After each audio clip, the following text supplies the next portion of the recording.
guys, Robbo46 here. Welcome yourselves back to MotoGP 21 on the Xbox Series X. I have short hair now, so I don't look like a pineapple.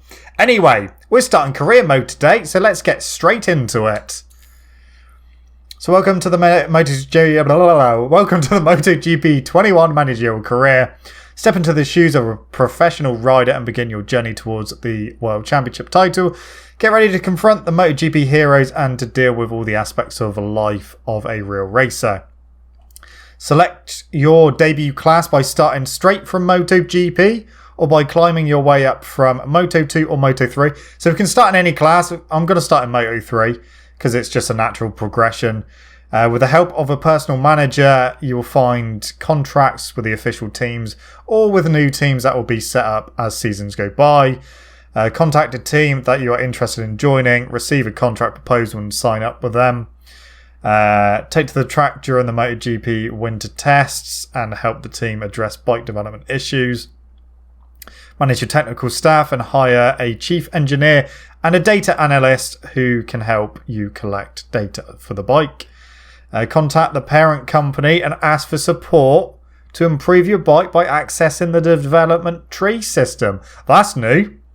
Once you've reached Moto2, you can start to set up a junior team in the lower classes and manage all of its aspects from riders to bike development and carry it to victory. Right, let's get in. So, I am going to start in Moto3.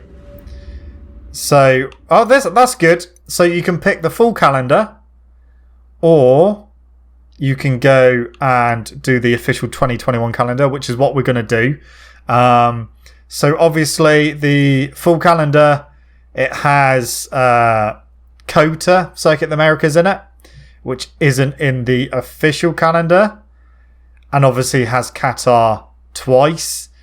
And of course it doesn't have... the official calendar doesn't have Termas de Rio Hondo either, which is why there's only 19 rounds as opposed to 20. So we're going for the official calendar because it's the official calendar. So, personal manager. Okay. Yeah. Okay. Yeah. Okay, it's basically stuff that we've had before.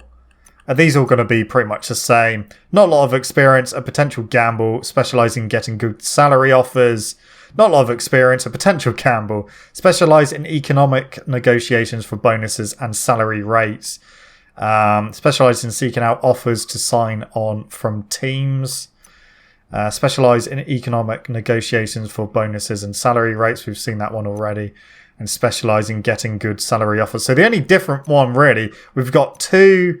economic negotiations and salary rates, two which are getting good salary offers, and one which is specialised in seeking out offers to sign on for teams. So I think if we go for... they cost the same. We'll go for Paula. We will sign her up. So, we can either go for an official team, or we can establish a new team, which is what we're going to do. Annual salary, signing on bonus, yeah, all the stuff that we know already, so that's fine. So, we can either go for, we've got two to choose from, My World Husqvarna or the GoPro Honda team.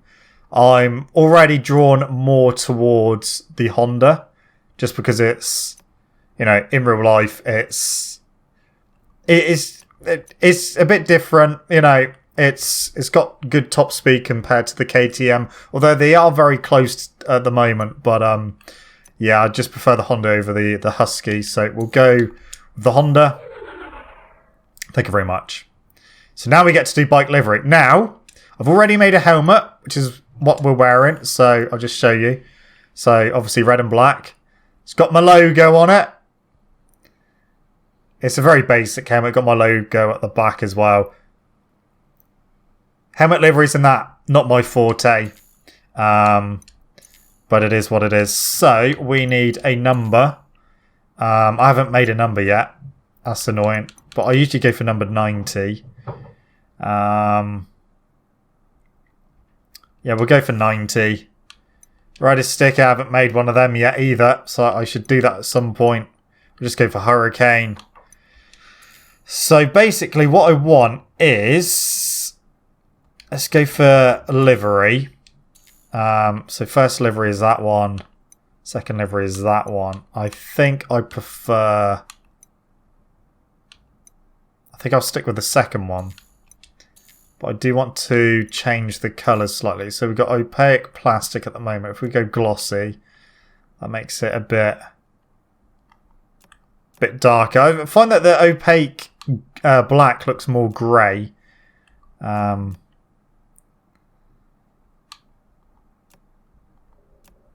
if we go for that. Secondary colour, I know it's going to go completely away from the GoPro colours. That, and then have that as well. Okay. Let's just see what the other livery would look like. There's a bit more red on it. I think we stick with that one.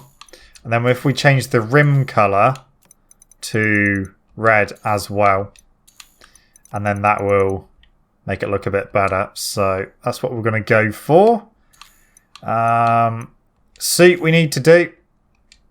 So it's basically the same leathers as before.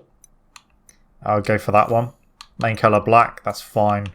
And then we want red on it as well, just so that it matches. Obviously we've got the GoPro on there, the sponsor, but that's fine. So back to rider. So the suit, then easy. I'll stick with the Alpine Stars. So riding style, there's actually a little, there's like an extra one you can choose. So starting from the beginning, you've got balanced, then you've got centered, then you've got elbows to the ground, shoulders out, body out, and old school. I'm going to stick with elbows to the ground. Boots. So Alpine Stars. We want them to be red. And then gloves. It's got a few to choose from. A few different Alpine Stars ones.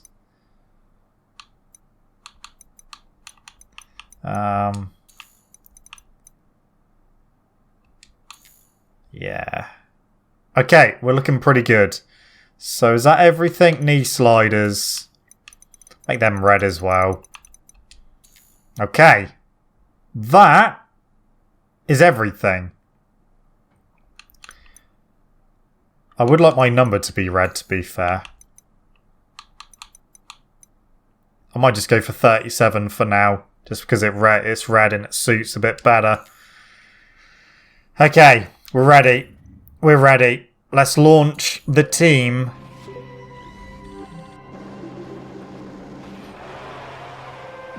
Moto 3.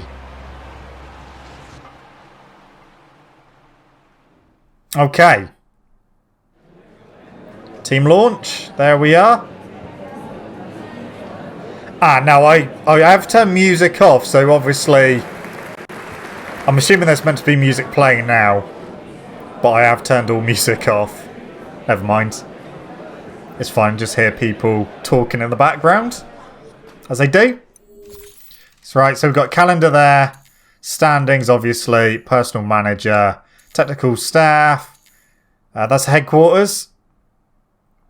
Okay, that's a little bit different. So customization is still there. Okay, that's good. They've included all 3 categories, which is good. I know when MotoGP 20 first came out, you could only see whatever category you were racing in. So that's a development area. Then research data is there. So everyone's on frame at the moment. I would like people to get onto the engine. So, that's a better way of doing it. Having tick boxes. Confirm. So if I go on this one, Oh no, it does tell you that they're all working on the engine already, so that's fine. Okay, obviously can't do anything with aero or electronics in Moto 3. So look at the calendar. So we've actually got quite a few weeks until round 1. So if we advance 1 week and 2 weeks, we can do this. Okay, first upgrade. 5 weeks, 4 weeks, 4 weeks, 3 weeks. Might have a first engine upgrade before. Yes, I do want to upgrade it. So it's just little details that they've improved on at the moment. So, okay, we've lost some credits there. And that is our engine upgrade completed. So, that's done. Now we've got nothing in terms of research. So let's get everyone back onto research. And then we can advance the weeks. Oh, hang on, back. What's this?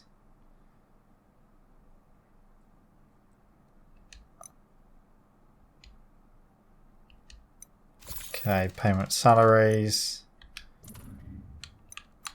What's happening here? One new candidate. Now we'll stick with what we got for now. We can, however, get the second engine upgrade underway. So that's going to take 3 weeks. So that's going to be ready after the second Qatar race. Yes, it will be. Right then. Qatar. That's where we're going. So riding aids we got on custom. So automatic brakes are off.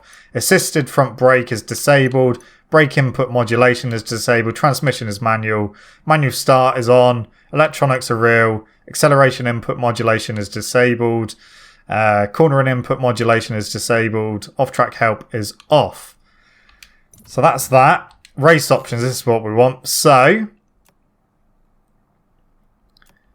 if we do 5 laps, I mean, that's actually as low as we can go. Or should we do 6 laps?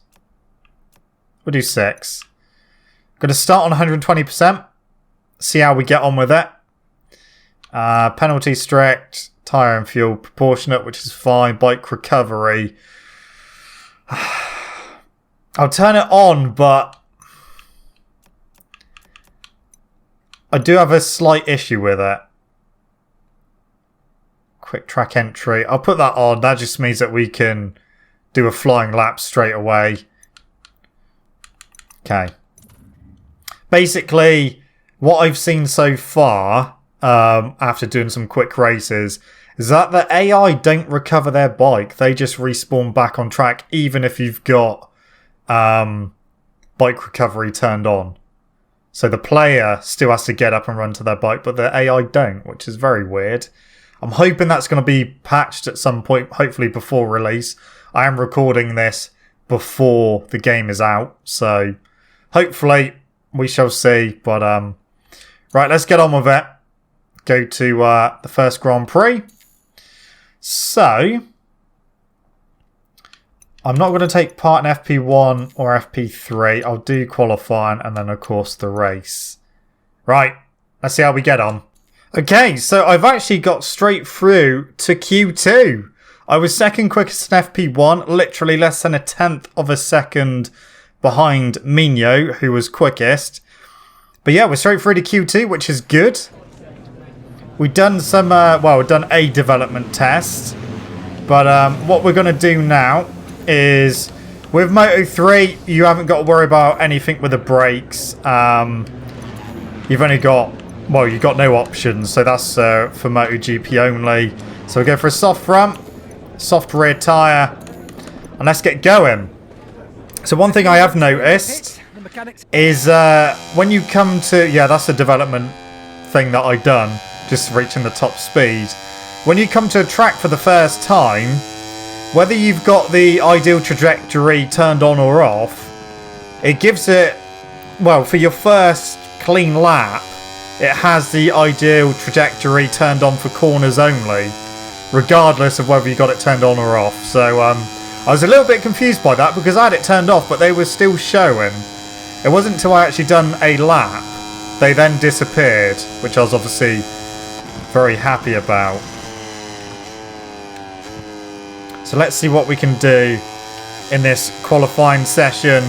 Moto3's feeling pretty good. You definitely have to be a bit careful when braking. You can't brake, you know, like you could on MotoGP 20. You have to make sure you're more upright before you get on the brakes. Otherwise, you know, you have some issues with braking. The bike makes all kinds of shapes. You like get a bit of understeer as well. So you have to bear that in mind for braking. This hairpin is very annoying at the moment, but we got through there okay. I had to use a bit of rear brake. I am finding that the rear brake is reminding me more of Ride 4's rear brake than MotoGP 20's rear brake. MotoGP 20's rear brake was very helpful, and you could use it, or I used it, you know, a lot of the time. But Ride 4's I only kind of use as an emergency brake, and that's kind of what I'm using the rear brake on this game for. It's kind of almost too strong in a way, like it was for Ride 4, and I kind of just tap it more than anything. Otherwise, you do have some issues. So yeah, you might see me not using the rear brake as much as I used to. So this isn't a bad lap to begin with. We'll see where this puts us. Let's not forget I am on 120% difficulty. I'm not a noob. So 2 minutes 8.7 is Darren Binder's time so far. I think we might beat that in our first flying lap. We have by a second, 2:07.6. Okay, I don't think I need to do any more. So we're starting on pole position. There's the achievement, pole position genius. John McPhee is in second, half a second behind. So they did close up a little bit, but not as much as I thought they would. Sergio Garcia in third, Joan Masia fifth, and Pedro Acosta, the very fast rookie, is starting in fifth. Race time. Greetings to all our viewers from the peninsula of Qatar. It's been a long weekend for the So, Moto3 got Gavin Emmett doing the voiceover. We're coming to you from the starting grid. There's just a few minutes. It lets you do development tests during the race. Maybe not. Okay. Just the tool of the trade. Okay, never mind. So, what's the track temperature? 44. We're going to go for a medium front tyre. I'm getting those and a hard rear. Are those light bulbs telling me that's what I should go for? Because to be honest, I'd rather they wouldn't show them. I was going to go for hard anyway. But, okay, fuel is full anyway. So you can put less in if you want. But we will keep it full. Right, let's go. We won't be able to use power mapping 3 for the whole race, that's for sure. Oh no, my rider's not moved. I'm a bit worried that he got clipped. Have we got any damage? That safety car, they need to get rid of that. Why is it at the front just before a race? Right, let's try and get a good start. Good start, good launch. Not as good as Mr. McPhee though. Let's get up power mapping 2 already. Oh. Oh, hang on. What's going on here?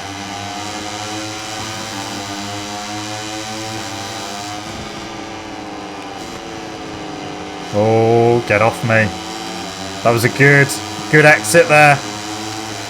Bike feels a bit heavier, of course, with that fuel load, but we've moved back up to second.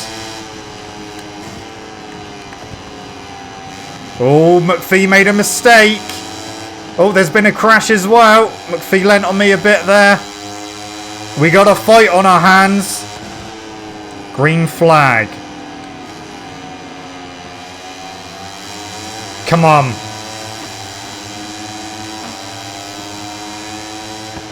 Yeah, better not shove it down the inside just in case. Oh, steady now. Come on, we got a better exit. Right, this next corner you have to go careful. Oh, we got that spot on. Oh, messed up on the brakes there. Nearly went on the curb then. That would have probably caused some issues if we went on the curbs. The curbs seem to be very vicious on this game. Well, they went on the inside curb there. Kind of got away with it. Right, stay for fourth here. Someone's crashed again. I say again. Oh, McPhee. Flirting with danger there on the curb for me. See how bumpy it is. Tyres. Oh, McPhee keeps going on the curbs and that is messing him up. Side by side down the straight. He's going to be a little bit quicker. Tuck into his slipstream. Come on. We don't get him by the line. Not able to get past him on the brakes either. Both very wide there. Oh, I tried to get a better run out.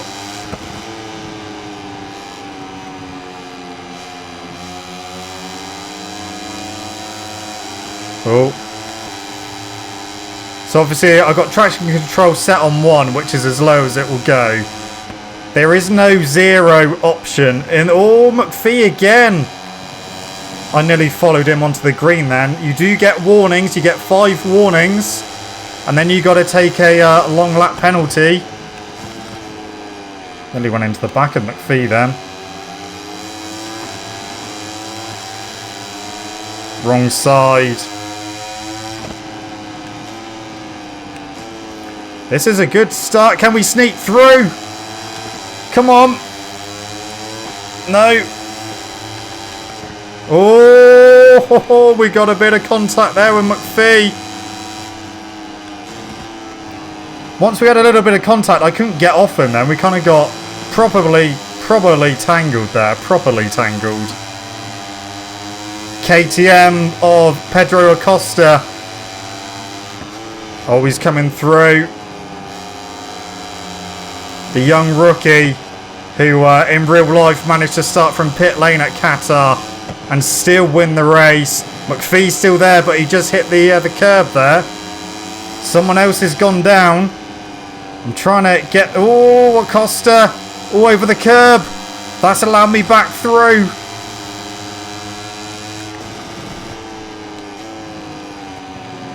They keep going on the inside curbs, which is sending them wide. We are going to suffer down the straight there. I'm glad I've gone for the rear hard tyre. Or the hard rear tyre even. That makes more sense. I am a little bit concerned. Well, about our bloody straight line speed. Because Pedro Acosta just blasted straight back past. But we got a tighter line. Got it stopped there.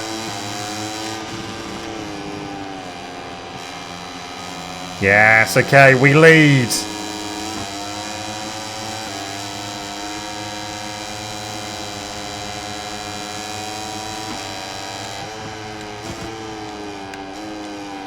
Oh, that's wide. The rear is starting to... Oh, someone else is down. There's been a lot of crashes in this race.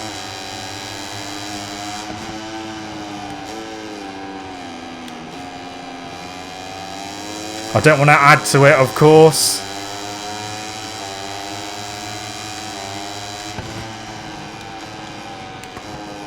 I do want to double check the difficulty after this. I hope it hasn't changed. I definitely put it on 120%.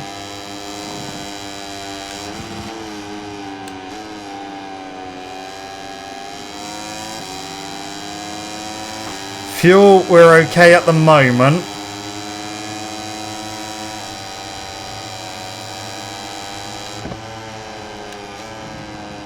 I think it's here where we kind of lose a bit. But I have noticed that AI keep going on the inside curbs, and that is unsettling their bikes and sending them wide. And obviously another crash. It seems to be at the same corner at every lap. Someone is going down. My front tyre is degrading pretty quickly. My rear tyre is overheating, but we are with the hard rear option. Fastest lap to Nico Antonelli, 2:08.3. This is my first lap leading, 2:07.6. We got a 1 second lead. So it gives you all the information you need.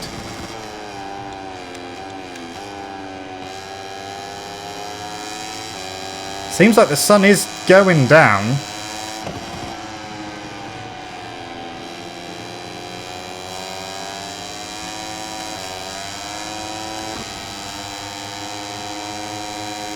It's working quite nicely. Messia's actually in second, so where has... Oh. That's a mistake there from me.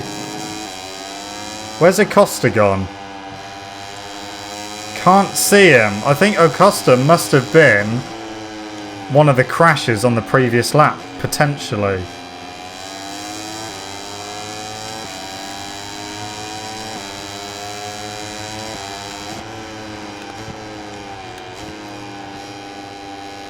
Okay.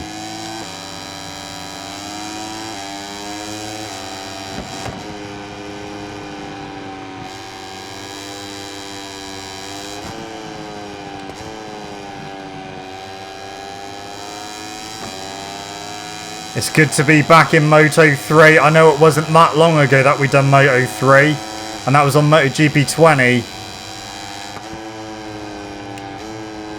I didn't know how we were going to cope with obviously starting again. Moto 3 or MotoGP 20 did get updated to become very, very difficult. They may have to do the same for this one. I know people won't be overly happy that I'm potentially going to win my first race of the season already. But, you know, I can only try and beat what's in front of me. And it's not like I've got it on an easy setting. It's on 120%. I've got engine braking as low as it will go. Traction control is basically off. Power mapping's on too. We've got just under half a tank of fuel. And we're on the penultimate lap of the race. So still learning a few things about how quickly the fuel will go down depending on what power mapping it's on.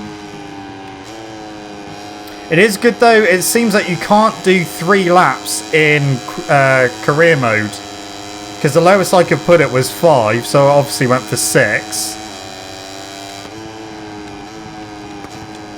Now when I done a little test race in the MotoGP category, if you only done 3 laps you couldn't turn on tyre and fuel degradation. That was locked. So until you put it up to 5 laps, tyre and fuel consumption was then turned on.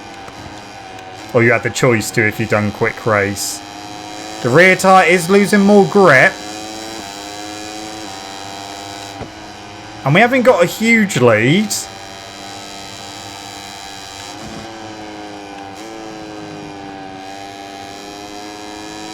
I mean, if you look at it, obviously, 0.8 is going up at the moment.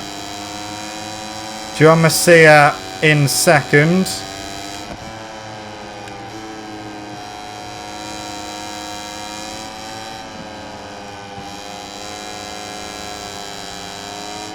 I like that you have to be more careful on the brakes this time.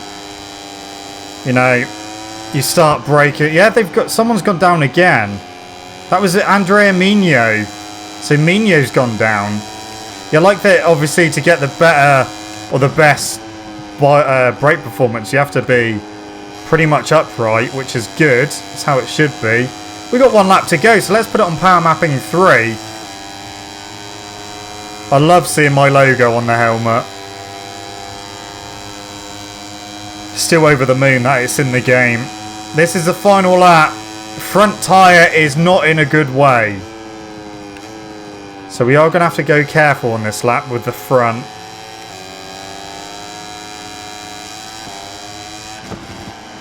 Of course, we do have the... the rear is trying to let go. And that's the other thing. Traction control, even though it says 1, it's basically off. So the numbers go from 4 down to 1. But it's basically 3 down to 0 like it was on MotoGP 20. Or is it 5 now? I think it might be 5. And before it was 4, basically down to 0, but now it's 5 down to 1, if that makes sense. But yeah, with traction control off, oh, that's wide. The bikes definitely feel more lively than they did on MotoGP 20. I mean, MotoGP 20, you could pretty much go through any corner with a Moto 3, give it full throttle, and you'd be absolutely fine.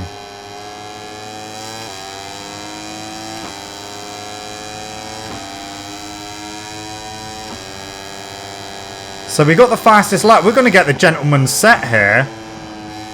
Obviously, pole position. Fastest lap of the race. And just a few corners away from a win. And obviously, we race here again next. Before going on to Portimao, which I'm looking forward to.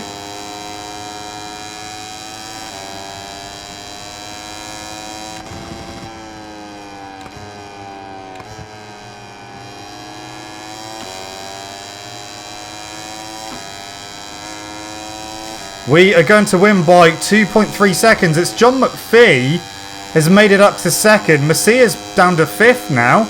But there we go. We win our first race. We have won our first race. There's the achievement. Victory at Losail. Take a look at the Moto 3 final results. So I don't think we actually had the fastest lap. No, that went to Gabriel Rodrigo. A leader not by chance achieve a pole position and win a race in Grand Prix. There was only 22 finishers. Quite a few people not finishing. Yamanaka went out straight away. Alcoba, Foggia, Guevara, Acosta, Antonelli and Artigas all DNFing. But it's a win. It's a win for us. How good is that? Alright then, so obviously we lead the championship by 5 points. And we're in second. I mean, it's only me. You don't get a teammate, unfortunately. So we are in second position, 4 points behind the Petronas Sprinter Racing team. So it looks like John McPhee had much better luck this time at Qatar, the first race. Undoubtedly, it was a so Park Ferme, do we get podium as well? I doubt it. I'm guessing podiums is only going to be for MotoGP again. So just Park Ferme for Moto 3. But yeah, very good first race. Cracking win. That's what I like to see.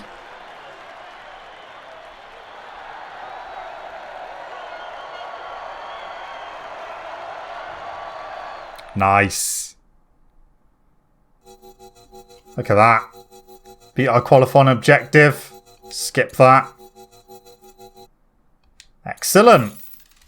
Fantastic first race. I was wondering how we were going to fare in the first race, just because, on MotoGP 20, with no upgrades on the bike, it's very difficult to get in the points, but we're competitive straight away. So you can already search for official contracts. Got a few high chances there. Nothing in Moto 2, nothing in MotoGP, of course. New teams. There's a few of them. But we'll just stick with what we got because it's fine. One new candidate. C+. Yeah, we'll just stick with what we got for now because it seems to be working. So,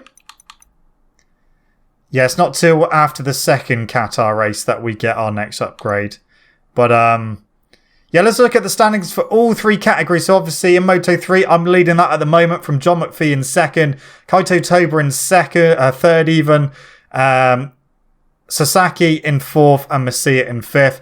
Moto 2 is Remy Gardner leading that at the moment from his teammate Raul Fernandez in second, Digi Antonio in third, Joe Roberts in fourth, and Bo Ben Schneider in fifth. The MotoGP, you have Fabio Quartararo leading that from Marc Marquez in second, Joan Mir in third, Jorge Martin in fourth, and Jack Miller is in fifth. Anyway, guys, I'm going to leave this video here. That has been a start to career mode on MotoGP 21. Don't forget to leave this video a like if you enjoyed it. Subscribe to the channel for more content. I shall see you guys in the next video. Don't forget to stay safe, wash your hands, and look after yourselves. And I'll see you guys ready for Qatar 2. See you!